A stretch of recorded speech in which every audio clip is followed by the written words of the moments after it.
কেমন শ্রদ্ধা দেখেন, আমি অশ্রু দিয়ে আমি কি করি, পূজা করি। এটা হচ্ছে প্রসাদ ও শ্রদ্ধা। অনেক সময় এরকম দেখবেন আমরা ধর্মকথা শুনতে শুনতে এ ধরনের শ্রদ্ধা অশ্রু বিগলিত হয়। আর হচ্ছে অকাপ্য শ্রদ্ধা। অনেক সময় ধর্মকথা শুনে অথবা জ্ঞান উৎপন্ন হয়, এই সংসার যেগুলো আমি কোনো কিছু চাই না, সব ছেড়ে চলে যাব, আজকে থেকে একেবারে সংসার আর আবদ্ধ হব না, এরকম একটা শ্রদ্ধা উৎপন্ন হয়। আবার কিছুক্ষণ পরে সেটা চলে যায়, এরকম হয় না? এটাকে বলা হয় অকাপ্য শ্রদ্ধা। এরকম 4 প্রকার। তো এখানে 2টি শ্রদ্ধা উঠানামা করে, প্রসাদ শ্রদ্ধা আর অকাপ্য শ্রদ্ধা। এটা আমাদের সবার মধ্যে আছে বলে আমরা এখানে উপস্থিত হতে পেরেছি। যদি এই শ্রদ্ধা না থাকতো তাহলে কিন্তু আমরা উপস্থিত হতে পারতাম না। তবে এই শ্রদ্ধার মাধ্যমে অধিগম শ্রদ্ধাটা লাভ হয়। তো এই অধিগম শ্রদ্ধা যখন উৎপন্ন হয় তখন ইন্দ্রিয়ত্ব, কিসের উপর ইন্দ্রিয়ত্ব করে? চক্ষু, কর্ণ, নাসিকা, জিহ্বা, ত্বক, এগুলোর মধ্যে কি করে ইন্দ্রিয়ত্ব। ইন্দ্রিয়ত্ব তো বুঝেন, ইন্দ্রকে তিনি হচ্ছেন স্বর্গের অধিপতি। তো ইন্দ্র স্বর্গের সমস্ত দেবতাগণকে পরিচালিত করে, তিনি যা বলে দেবতাগণকে তা করতে হয়। তো এখানে ইন্দ্রিয়ত্ব করছে কার উপর? আমার পঞ্চ ইন্দ্রিয়ের উপর। তো শ্রদ্ধা যখন থাকে, কথাগুলো বুঝবেন, আমি জাতক বলে দিতে পারি, একটু উপাসকের উপস্থাপনার কারণে আমি একটু গভীর কথাগুলো বলার চেষ্টা করছি, যেটা সত্যি। এখন এটা আপনার কিভাবে সেগুলোকে নিতে পারেন আমি জানি না। আমার উপর কে ইন্দ্রিয়ত্ব করে, মানে কর্তৃত্ব করে। চোখ কর্তৃত্ব করে না, চোখে এটা চায় সেটা চায়, খারাপ কিছু দেখতে চায়। মন ইন্দ্রিয়ত্ব খারাপ কিছু করার জন্য চায়। কিন্তু যখন শ্রদ্ধা উৎপন্ন হয় তখন এই চক্ষুকে আর কর্তৃত্ব করতে দেয় না, বলে না এটা দেখলে তো ঠিক হবে না, এটা দেখা উচিত নয়, চোখ বন্ধ করো।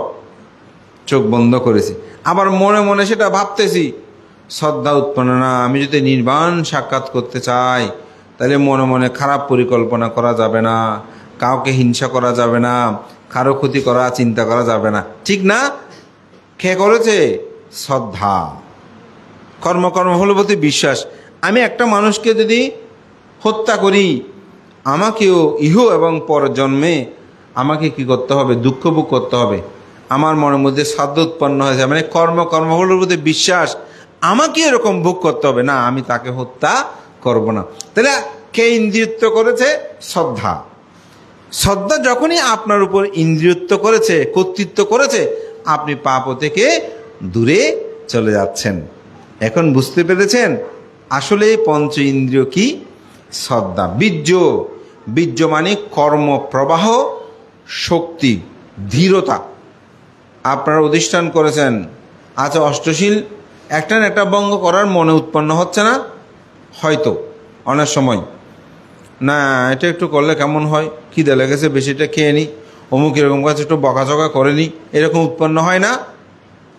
কিন্তু আমি অষ্টশীল নিয়েছি, আগামীকাল পর্যন্ত একটা শিলও আমি ভঙ্গ করব না। তাহলে চিত্তের উপর বীর্য, ধীরতা, এটা কর্তৃত্ব করছে।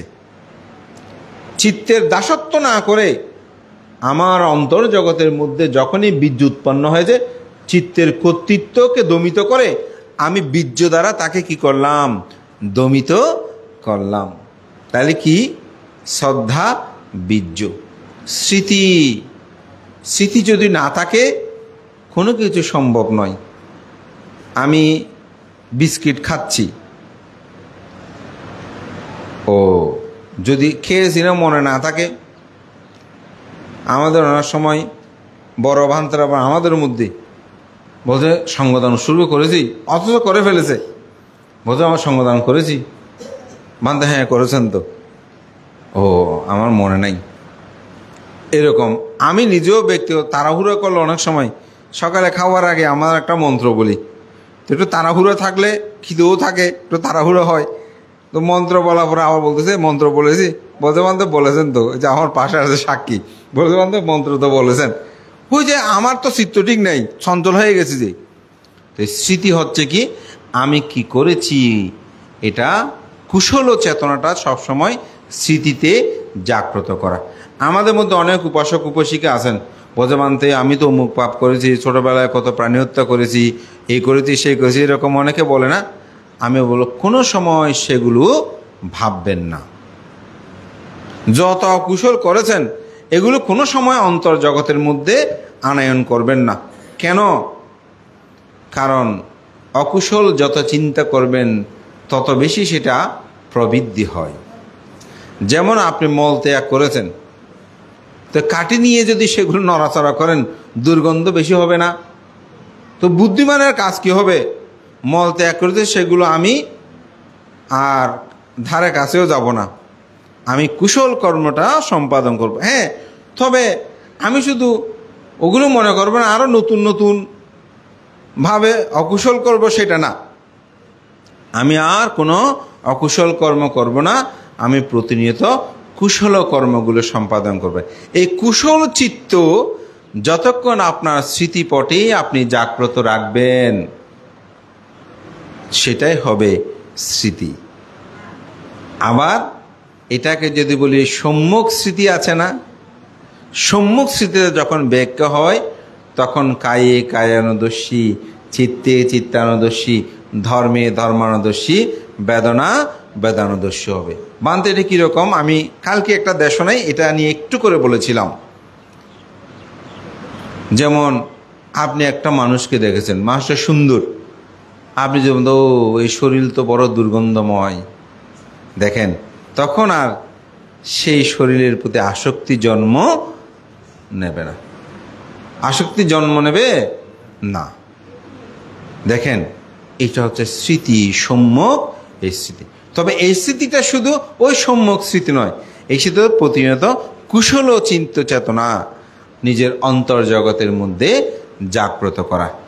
আপনি যে কাজটা করছেন, ও এটা তো পাপ, স্মৃতি না থাকলে এটা পাপ আপনি বলতে পারবেন? পারবেন না। তো তাহলে স্মৃতি থাকতে হবে। তখন স্মৃতি যখন আপনার ওই তার বিপরীত স্ববিরোধীর সাথে তিনি ইন্দ্রিয়ত্ব গ্রহণ করবে, তখন আপনি আর কখনো খারাপ কর্ম করতে পারবেন না। এই জন্য এটা বলতে স্মৃতি। আরেকটা হচ্ছে কি, পঞ্চেন্দ্রিয়ের একটা সমাধি। সমাধি মানে হচ্ছে চিত্তের একাগ্রতা। আপনি যে কাজটা করবেন, যেটাই সম্পাদন করবেন, সেটা অবশ্যই একাগ্রতার সাথে করতে হবে। তো একাগ্রতার মধ্যে বলছে প্রথম ধ্যান, দ্বিতীয় ধ্যান, তৃতীয় ধ্যান, চতুর্থ ধ্যান, এরপরেই সাধক তার গভীরে প্রবেশ করে। এই জন্য চিত্তের একাগ্রতাটা খুব বেশি প্রয়োজন। একটা উদাহরণ বলি। থাইল্যান্ডের একজন বিখ্যাত বৌদ্ধ ভিক্ষু ছিল, যার নাম ছিল আচার্য ভুরিদত্ত। তো আচার্য ভুরিদত্ত কথিত আছে তিনি অরহৎ শুধু তা নয়, তার 1 ডজনের উপরে অরহৎ শিষ্য ছিল। তা আমাদের দেশে যেভাবে আমরা অরহৎ লিখি, অরহৎ বলি, ওখানে কিন্তু এরকম না, ওখানে আচার্য বলে। তো উনি ধ্যান করার জন্য একটা বনের মধ্যে গিয়েছেন। তো বনের মানুষগুলো একটু এত বন্য জায়গা ছিল, মানে বন অঞ্চল ছিল, ওনারা ভিক্ষুসঙ্গ সম্পর্কে তাদের বেশি ধারণা নাই। শুধু আপনারা বাংলাদেশেও কিন্তু পার্বত্য অঞ্চলে এমন কিছু জায়গা আছে যেখানে ভিক্ষু সম্পর্কে তাদের ধারণা কম, মানে ওরা কেমন। তো উনি একটা গভীর জঙ্গলে গিয়ে ওখানে একটা গাছতলে তিনি ধ্যান করতেন। তারপর সংক্রমণ করতেন এদিক সেদিক। তো সংক্রমণ করতে দেখলে মাথা নিচু করে করতে হয়, আবার ওখানে গাছতলে গিয়ে চোখ বন্ধ করে থাকে। তো ওই এলাকার মধ্যে যে মানুষগুলো ছিল, ওনারা চিন্তা করতেছে এই লোকটা কোথায় থেকে আসলো। উনি একবার এদিকে যায়, একবার এদিকে যায়, মাথা নিচু করে কি খুঁজে, আবার চোখ বন্ধ করে বসে থাকে গাছ তলে। আবার পাত্র একটা নিয়ে গ্রামের দিকে ছুটে যায়, ওই যেখানে লোকালে এদের তো আর আহার টাহার পাচ্ছে না, একটু যেখানে একটু স্বচ্ছ আছে বা মানুষগুলো সচেতন, ওখানে গিয়ে তিনি পিণ্ডচারণ করে আসে।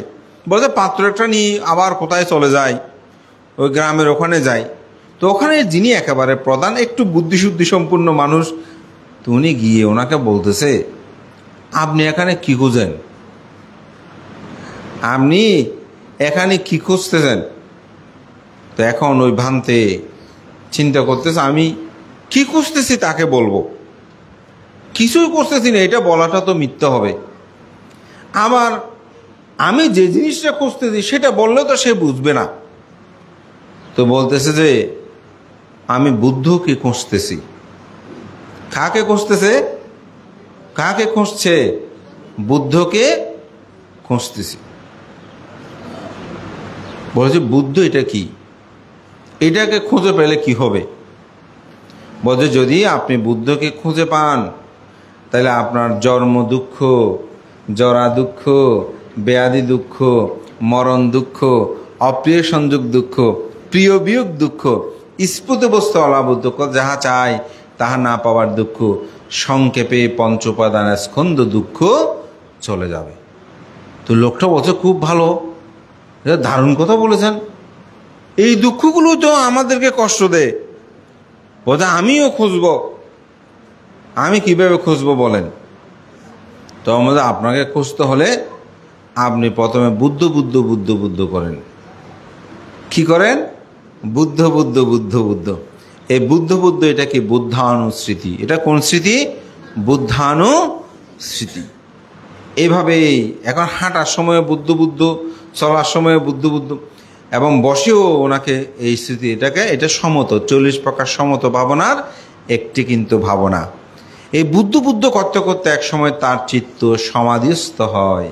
কি হয়? তার চিত্ত সমাধিস্থ। যখনই চিত্ত সমাধিস্থ হলো, স্থির হলো, ভান্তে তো বুঝতে পারছেন, তখন তাকে বিদর্শন জ্ঞান দিল। বিদর্শন মানে কি? বিশেষভাবে দেখা। ব্যথা উৎপন্ন হয়েছে, ব্যথাকে জানা। ঘ্রাণ উৎপন্ন হয়েছে, ঘ্রাণটাকে জানা। শ্রবণ শুনছি, সেটাকে শুনছি বলে জানা। চিত্তের মধ্যে প্রতিনিয়ত যেটা উৎপন্ন হচ্ছে সেই সম্পর্কে সেটা জানা। কুশল হলে কুশল, অকুশল হলে অকুশল। মোহচিত্ত উৎপন্ন হলে মোহচিত্ত উৎপন্ন হয়েছে বলে জানা। স্বর্গ চিত্ত উৎপন্ন হয়েছে বলে স্বর্গ চিত্ত সম্পর্কে জানা। যখনই যেটা উৎপন্ন হয়েছে সেটা, পঞ্চ নিবারণ উৎপন্ন হয়েছে সেই সম্পর্কে জানা। এগুলো আমি একটু ইঙ্গিত দিচ্ছি, যারা একটু ভাবনা করে আপনারা বুঝে নেবেন। সেটাকে জানা, এটা জানতে গিয়েই বিদর্শনের গভীরে প্রবেশ করে সেও তার মধ্যেও ধর্মচক্ষু জ্ঞান উৎপন্ন হলো। এটা হচ্ছে কি? যদি চিত্ত সমাধিস্থ না হয় তাহলে আপনার পক্ষে কোনো কিছু লাভ করা সম্ভব। একটু লৌকিকভাবে যদি বলি, রান্না করতেছেন, স্মৃতি নাই, সমাধি, একাগ্রতা নাই, রান্না ঠিক হবে? কোথায় কি দিয়ে দেন কোনো হিসাব নাই, ঠিক না? মাছ অমুক কুটতে গিয়ে হাত কেটে ফেলতে হবে, কেন? একাগ্রতা নাই। এখন সেটা হচ্ছে তো ওই মোবাইল অমুক এগুলো দেখতে গিয়ে কোথায় কি হয়ে যাচ্ছে। হ্যাঁ, মাঝে মধ্যে দেখি বাচ্চা কোলে নিয়েছে, এই মোবাইলের প্রতি একাগ্র হয়ে বাচ্চা কোদিকে চলে যাচ্ছে, তার কোনো হিসাব নাই। তো সুতরাং একাগ্রতাটা সেরকম, যে কাজটা করবেন সেটা। তোমরা যারা লেখাপড়া করো, আগেকার সময় আমাদেরকে বড় করে পড়তে বলতো, এখন তো তোমরা বড় করে পড়ো, তো এমনি থাকা থাকে, তো মুখস্থ বিদ্যা তাদের কম। তো হ্যাঁ, তাইলে সেটা কি হয়? ওই একাগ্রতাটা প্রয়োজন। যে তোমরা যখন লেখাপড়া করবে, লেখাপড়ার প্রতি একাগ্রতা ভাবটা থাকতে হবে। এটাই হচ্ছে কি সম্যক স্মৃতি সমাধি। লোকীয় ব্যাখ্যা, লোকোত্তর ব্যাখ্যা হচ্ছে ওই যেটা আমি বলেছি, যে কায়ে কায়ানুদর্শী, চিত্তে ধর্মাদর্শীর মাধ্যমে প্রথম, দ্বিতীয়, তৃতীয়, চতুর্থ ধ্যানে যখন উপনীত হয়, এরপরে সর্বশেষ পঞ্চেন্দ্রিয়টা হচ্ছে প্রজ্ঞা। সেটা হচ্ছে কি? প্রজ্ঞা। এই বুদ্ধির সমগ্র ধর্মকে একেবারে সংক্ষেপ করলে শুধু চলে আসে প্রজ্ঞার মধ্যে। তো এই প্রজ্ঞাটা বলে আমার দেশনার শেষান্তে যাব। তো প্রজ্ঞা মানে কি? আমরা সাধারণত জ্ঞান বলি। তো জ্ঞান আর প্রজ্ঞার মধ্যে একটু পার্থক্য আছে। পার্থক্য কি? জ্ঞান হচ্ছে লাইট এখন জ্বলতেছে না, যদি অন্ধকার থাকে চারিদিকে, এই লাইটের আলোর মাধ্যমে আমি পড়তে পারবো। লাইট যখন চলে যাবে আর পড়তে পারবো না। এই যতক্ষণ আমি লাইট থাকা অবস্থায় পড়তে পারতেছি, এটাই হচ্ছে জ্ঞান। আর লাইট যদি নাও থাকে তখনও যে পড়তে পারে, এটাকে বলা হয় প্রজ্ঞা। এই জন্যই অঙ্গুত্তরনিকে 2 নিপাতে তথাগত বুদ্ধ বলেন, বিদ্যার ধ্বংস আছে কিন্তু প্রজ্ঞার ধ্বংস নাই। তা আমরা তো ছোটবেলা থেকে পড়েছি, শুনেছি, বিদ্যার ধ্বংস নাই, চুরি করতে পারে না, 12 ঘরে লেখাপড়া করো, টাকা পয়সা থাকলে অমুকে নিয়ে যাবে, কিন্তু বিদ্যা কখনো নিয়ে যাবে না। দেখেন, একজন শিক্ষক, তিনি ইংরেজি শিক্ষক, স্কুলের নাম করা, স্ট্রোক করেছে, 2-2 4 হয় সেটাও বলতে পারে না, তাহলে তার বিদ্যা ধ্বংস হয়েছে না? হ্যাঁ, কিন্তু প্রজ্ঞার ধ্বংস নয়। প্রজ্ঞা হচ্ছে কি? শ্রোতাপত্তি, স্থগিতাগামী, অনাগামী, অরহত, এই লাভ করা। এটা স্ট্রোক করলেও শ্রোতাপত্তি চলে যাবে, স্থগিতাগামী চলে যাবে, অনাগামী চলে যাবে, অরহত্ব চলে যাবে না, চলে যাবে না। এই জন্য প্রজ্ঞার ধ্বংস নাই। এই প্রজ্ঞা হচ্ছে মূলত পাতব্য একা রাজ্যেনা সাগ্গাস্যা গামানি নেওয়া সাব্বা লোকাদি ফাঁসেনা শ্রোতাপত্তি ফলাংবরং। বুদ্ধ এখানে বলতেন, কেউ যদি এই পৃথিবীর অধীশ্বর হয়, অর্থবিত্তে প্রাচুর্যে তিনি অনেক যদি শ্রেষ্ঠত্ব হয়, তথাপি শ্রোতাপত্তি ফলসম হবে না। কখনো একজন মানুষ শ্রোতাপত্তি ফলের সমান হতে পারে না। তো সেজন্য প্রজ্ঞাটা আমাদের অর্জন যদি হয়, এই পঞ্চ ইন্দ্রিয় মানে কি? শ্রদ্ধা, বীর্য, স্মৃতি, সমাধি, প্রজ্ঞা। এই পঞ্চ ইন্দ্রিয় যখন কর্তৃত্ব করে, ইন্দ্রিয়ত্ব করে, তখন ওই যে চক্ষু, কর্ণ, নাসিকা, জিহ্বা, ত্বকের, মনের যে প্রভাব, এটি থেকে তিনি মুক্ত হয়। এই জন্য 37 প্রকার বুদ্ধি প্রক্রিয়া ধর্মে এটাকে পঞ্চ ইন্দ্রিয় বলছে। আবার এটাকে বলা হয় পঞ্চবল, ঠিক একই, এটাকে পঞ্চবল বলছে। এটা শক্তির দ্বারাই, এই পঞ্চবলের শক্তির দ্বারাই ওই চিত্ত জগতের অকুশলকে দমিত করে বলে এটাকে বলা হয় পঞ্চবল। সপ্ত বজ্রঙ্গ এবং আর্যষ্টাঙ্গিক মার্গ, এটাই হচ্ছে 37 প্রকার বুদ্ধি প্রক্রিয়া ধর্ম। তাই আমরা যতদিন এই ধর্মকে উপলব্ধি করতে পারবো না, বুঝতে পারবো না, ততদিন আমরা যে যতই বলি না কেন, যদি আমরা সঠিকভাবে নিজেরা সেটাকে উপলব্ধি করতে না পারি, তাহলে আমাদের মধ্যে সেই জ্ঞান উৎপন্ন হবে না। তো আমি মনে করি আমাদের মধ্যে সেই জ্ঞানটা উৎপন্ন হওয়াটা দরকার। সর্বশেষে ছোটদেরকে নিয়ে একটা ছোট্ট গল্প বলে আমার দেশনা শেষ করছি। তোমাদেরকে বলছি, কেমন? এই তোমাদের সামনে একটা পুকুর আছে না? এরকম একটা পুকুরে একটা কচ্ছপ বাস করত, বৃদ্ধ কচ্ছপ, মানে বয়স্ক, অভিজ্ঞ। সেখানে আরেকটি যুবক কচ্ছপ বাস করত। এই 2টা কচ্ছপ ছিল, যুবক কচ্ছপ। কেমন? তো বৃদ্ধ কচ্ছপ যুবক কচ্ছপকে সবসময় বলতো, এই পুকুরের একটা অমুক, ওইদিকে পূর্ব কোণ, ওখানে তুমি কখনো যাবে না, ওখানে গেলে তোমার বিপদ হবে। সে প্রথম শুনতো, কিন্তু পরে ওই যেমন স্কুলে থাকা অবস্থায় মা বাবার কথা আমরা শুনি, এটা কলেজে গেলে মনে করি যে অনেক কাবিল ভাব হয়ে যায় এরই। এখন তারও এরকম একটা ভাব চলে আসছে, ও এই বৃদ্ধ কচ্ছপ মনে হয় আমার সাথে প্রতারণা করে, শটামি করে, ওখানে বোধহয় খুব ভালো রসালোযুক্ত খাদ্য আছে, ওগুলো সে নিজে গিয়ে খেয়ে আসে, আমাকে যেতে সে কি করে বারণ করে। সে একদিন না বলে নিজে গেল, নিজে গিয়ে দেখে তো সত্যি সেখানে অনেক ভালো, খুব সুন্দর সুন্দর রসালোযুক্ত খাদ্য আছে। সে সেগুলো খুব মন প্রাণ দিয়ে খেলো। একদিকে বৃদ্ধ কচ্ছপ, যুবক কচ্ছপ আসতে দেরি হচ্ছে কেন, বারবার তিনি ঘুরে ফিরে দেখতেছেন। সর্বশেষে আসছে সেই যুবক কচ্ছপকে দেখে বলছে, যুবক কচ্ছপ তুমি এত দেরি করলে কেন, কি হয়েছে? বলে যে আর কত শটামি করবেন?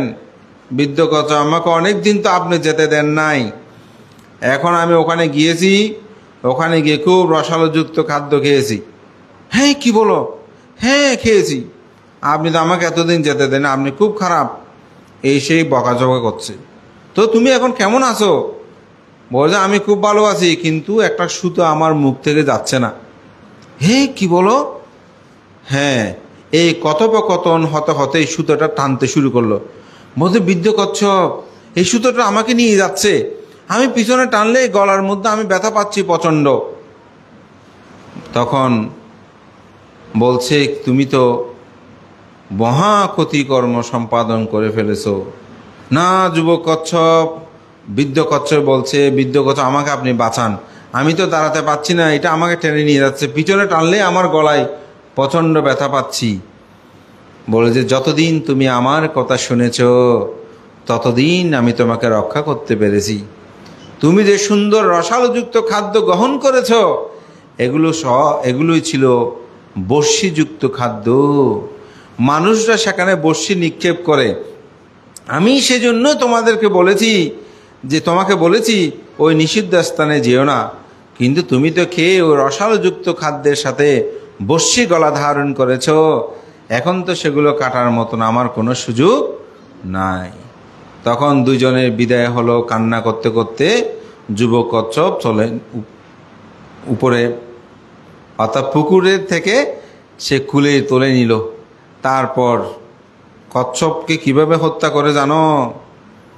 ডেঞ্জারাস। কচ্ছপ গরম জীবন্ত অবস্থায় গরম পানিতে নাকি দিয়ে দেয়। আমি দেখি নাই, দেখতেও চাই না, জন্মান্তর আমি শুনতেও চাই না। সেরকমভাবে হত্যা করে, তাকে হত্যা করা হলো। তো এই গল্পটার মূল, তোমরা তো সবাই ছোট না, তোমাদেরকে বলে মা বাবা এটা করবে না ওটা করবে না, তোমরা মন খারাপ করো, ঠিক না? তোমরা মনে হয় আমাদেরকে এরকম করলে তো ভালো হতো। স্কুলে গেলে এই যে রাস্তার আচারগুলো খাবে না, ওটা করবে না, এটা করবে না, লেখাপড়া করবে, স্কুলে আসবে, ধর্ম ক্লাসে আসবে, মন কিন্তু সেটা চায় না, দিনরাত শুধু খেলতে চায়।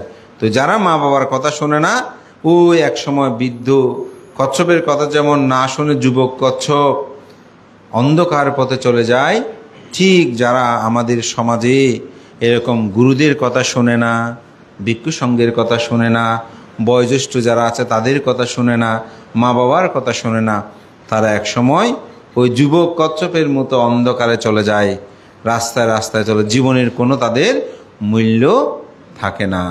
তা আমরা চাই তোমাদের জীবনটা মূল্যবান হোক, কেমন গুণী মানুষ যেন হয়। শ্রদ্ধেয় সভাপতি ভান থেকে বন্দনা, আপনাদের সকলকে আবারও অসীম অসীম অশেষ কৃতজ্ঞতা আশীর্বাদ জানাই।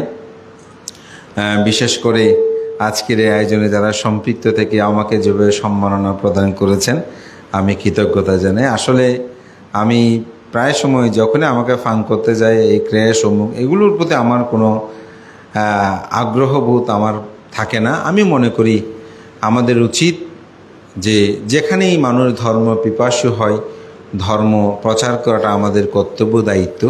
এখানে অনেক কিছু করতে হবে, তা তবুও আপনারা অনেক কিছু করে আমাকে কৃতজ্ঞতার পাশে আবদ্ধ করেছেন। আপনাদের প্রতি কৃতজ্ঞতা জানাই। আজকে এখানে উপস্থিত হতে পেরে খুবই আনন্দ অনুভব করছি। আপনাদের ইতিহাস ঐতিহ্যকে ধারণ করে আপনাদের সুন্দর সুখময় জীবন অতিবাহিত করুন। এবং পরিশেষান্তে আবারও বলবো, আপনারা যে গ্রামবাসী বিজ্ঞতার পরিচয় দিয়ে আমাদের বর্তমানে বিহারগুলোতে এরকম ধর্মীয় শিক্ষার জাগরণটা তুলনামূলকভাবে অনেক কম। আমি আমার নিজের প্রতিষ্ঠানে সাক্ষ্যমণি বিহারে প্রায় 200 জনের উপরে ছাত্রছাত্রী আসেন। আমার বিভিন্ন জায়গায় আমি ধর্ম প্রচারের জন্য, ধর্ম দর্শনের জন্য গেলেও আমার কাছে সবচেয়ে বেশি আনন্দের এবং পুণ্যময় এবং শাসনিক কর্ম কোনো কিছু করে থাকলে মনে হয় যে এই যে শনিবারে আমি যে কাজটা করে 1.5 ঘন্টা তাদেরকে ধর্ম শিক্ষা দিই, এটা আমার কাছে শ্রেষ্ঠতর। তা আমাদের সমাজে অনেক কমিটি অনেক কিছু আছে, এই বিহার নির্মাণ করতেছে সুন্দর, কিন্তু বিহারগুলোতে পূজাকে করবে। তো এই যে এখানে লাখারা যে বৌদ্ধ সমিতি, আপনারা সঠিক, আপনাদের সমিতিকে আমি ধন্যবাদ জানাই যে আপনারা একটা অসাধারণ কাজ করতেছেন। বিশেষ করে আমাদের আদেশ বাবু সহ হ্যাঁ, ওনারা যারা এটার সাথে সম্পৃক্ত, সভাপতি, সম্পাদক বা গ্রামবাসী, এবং সাথে মা বাবাদেরকে একটু বলবো, আপনাদের সন্তানগণকে পাঠাবেন, প্রাতিষ্ঠানিক শিক্ষা দেন, কোনো সমস্যা নাই, ডাক্তার ইঞ্জিনিয়ার করান, কিন্তু তাদের যদি ধর্মীয় শিক্ষা না দেন, ডাক্তার ইঞ্জিনিয়ার করিয়ে কি হবে? ডাক্তার ইঞ্জিনিয়ার করলেন কিন্তু সে ছেলে আপনাকে দেখে না। আমার দেশনে আপনারা অনেকবার শুনেছেন, এক পরিবারের 3 জন ডাক্তার, আমি বেশি বললে পরিচয়গুলো উঠে যাবে, উনি প্রতিষ্ঠিত। উনি আমাকে প্রায় সময় বলে, বানতে মান ইজ নো প্রবলেম, আমাকে একটু জায়গা দেন এখানে থাকার জন্য, মানে আমার বিহারে থাকার জন্য। ভদ্রলোক, অনেক টাকা পয়সা আছে, অনেক কিছু। তো এখন কোনো উপাসককে তো আর আসলে দীর্ঘদিন থাকার, আর ওনার এত বয়স হয়ে গেছে, সমন্বিক্ষ করানোর কোনো সুযোগ নাই। আর একটা উপাসিকা বুদ্ধের সামনে গিয়ে এরকম প্রার্থনা করে, আমার বানতে আর জাদুরে কানা করি আশীর্বাদ করছেন, আর জাদু বানতে আরে রক্ষা করছি, কেউ বা কী রে বানতে আর বড় অপারেশন। আমি 1.5 মাস হাসপাতালত আছিলাম, আর পোয়া সারাদিন চাকরি করতো, রাতিয়ে যায়নি হাসপাতালত, আনটা হতে থাকতো, আর চাইতো বেন না পারা যদি হরে স্নান হরে কি বানতে আর জাদুঘর একখানা আসে, ও ফোয়ারে জাদুঘর দেয়, আর ফোয়া জাদুঘর একখানা আশীর্বাদ করছেন। আর ওনার কোটি কোটি টাকা, অর্থবিত্ত, জায়গা সম্পদ, বড় যে বানতে এসব ডাকা আমার খবর নেয় না, আমার ওখানে আর বৌদ্ধ জীবন ভালো লাগে না, আপনি আমাকে একটু এখানে জায়গা দেন, মান ইজ নো প্রবলেম, এটা উনি বলবে। আমি চিন্তা করছি কার জীবনটা সার্থক হলো বলেন তো?